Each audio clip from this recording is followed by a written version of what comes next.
Miren lo que me compartió el compa Javier Hernández Alpizar, me lo pasó por WhatsApp, no la había leído, es una columna bien interesante de una de las personas que yo creo que de estos temas sabe muchísimo, no creo, estoy seguro, creo que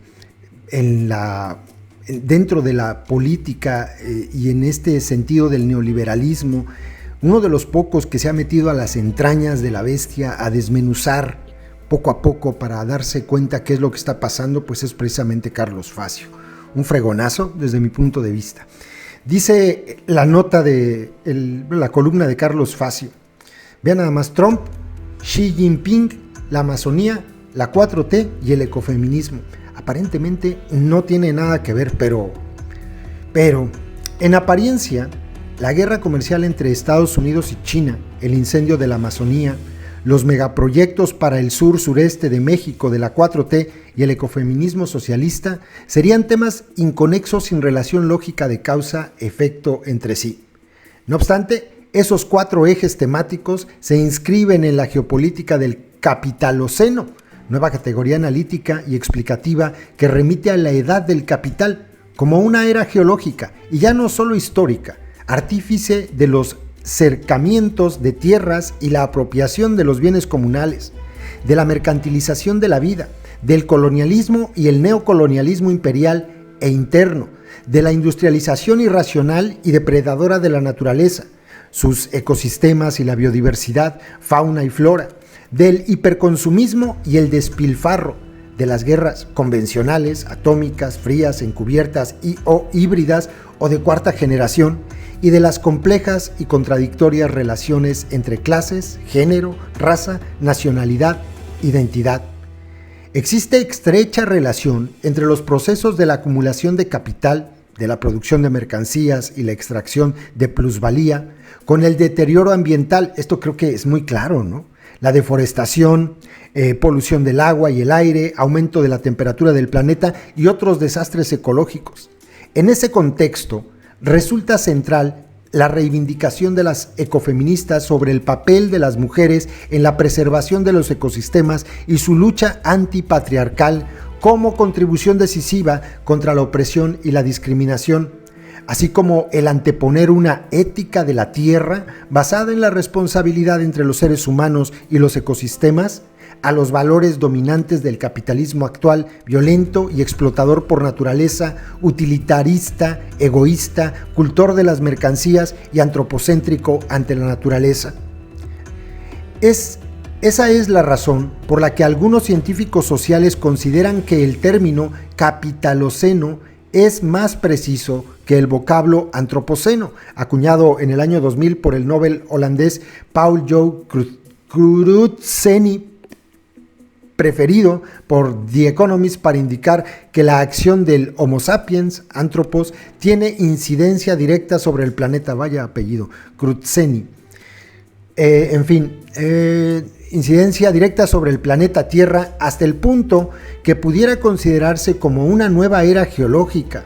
Vean nada más, ¿no?, lo que se está discutiendo en niveles de la sociología, a muy alto nivel de la sociología, y nosotros por acá papando moscas, ¿no? Solo que esa visión limitada de la historia que involucra a los seres humanos en su conjunto, como si todos fuéramos igualmente responsables de la transformación destructiva del planeta, pretende camuflar y legitimar ideológicamente al capitalismo en su doble papel destructor de gran parte de los seres humanos, trabajadores, campesinos, indígenas, mujeres pobres, y de la madre tierra, la naturaleza. Y qué interesante, de verdad. Continúo.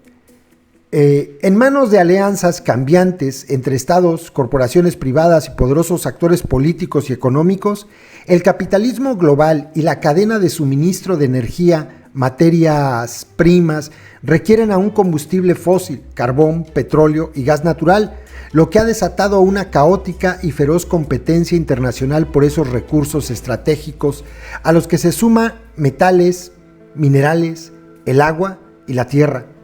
Eso explica también la actual geopolítica de la energía y la guerra económica entre Estados Unidos, con la administración Trump como brazo ejecutivo del complejo militar industrial, energético, financiero, mediático, y China con su ruta de la seda. con énfasis en la construcción de infraestructura multimodal, y aquí es donde está lo interesante. Esto les debe traer el día de hoy a la cabeza una imagen grotesca que vimos con unos empresarios muy compis del antineoliberal López Obrador. Oleoductos, refinerías, plataformas petrolíferas, carreteras, puertos, ferrocarriles para el transporte de energía fósil y materias primas.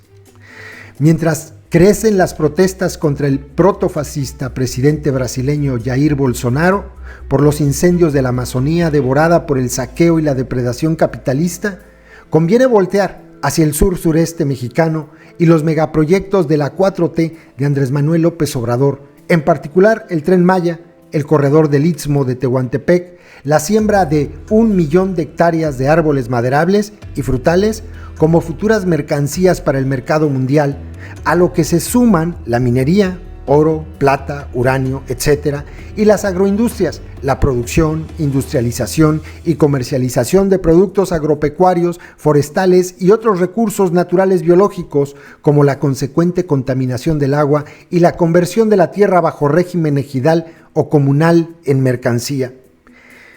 El embate de las economías extractivistas y de enclave impulsado por las multimodales y el imperialismo en el sur-sureste de México y otras regiones sureñas del globo encuentra en la primera línea de resistencia y defensa de los territorios donde se generan las materias primas a la mujer, con su crítica feminista al progreso y a la noción de desarrollo, a la ciencia como instrumento de la dominación imperialista, a la mercantilización y destrucción de la naturaleza y de la vida, a la razón heteropatriarcal del capitalismo occidental con la triple opresión reproductiva, doméstica y laboral de las mujeres, al armamentismo, el militarismo y el paramilitarismo predominantemente machista, es decir, la mujer como sujeto protagónico de una sociedad que rebase al actual sistema de dominación clasista, junto con los trabajadores, los campesinos y los habitantes pobres de las ciudades. Y el que le entendió, le entendió. Miren, este último párrafo es la clave de lo que en el futuro puede ocurrir. La única, cuando menos en nuestro país, la única y auténtica resistencia a toda esta barbaridad no está en ninguna de las esferas del gobierno, ni en ningún partido de cualquier color. Esta resistencia está en las clases sociales de abajo, sobre todo en los campesinos, en los pueblos trabajadores, y el ejemplo más claro de esto está en el sureste de nuestro país. Después de esta línea de defensa, el día que crucen por encima de esta línea de defensa, nuestro país va a ser una mierda que ya no va a servir para nada, un cascarón vacío, plagado de conflictos, mucha muerte, mucha violencia, y aquello que se llamó en algún momento México, pues probablemente podríamos hasta nombrarlo de otra forma, porque no va a quedar nada. Nada. La última línea de defensa está ahí. El enemigo está arriba, está sentado en la silla presidencial y recibe órdenes de los verdaderos dueños, tanto de nuestro país como del planeta. Dueños según ellos. Espero que se entienda a qué me refiero. Interesantísimo. Saludos a todos.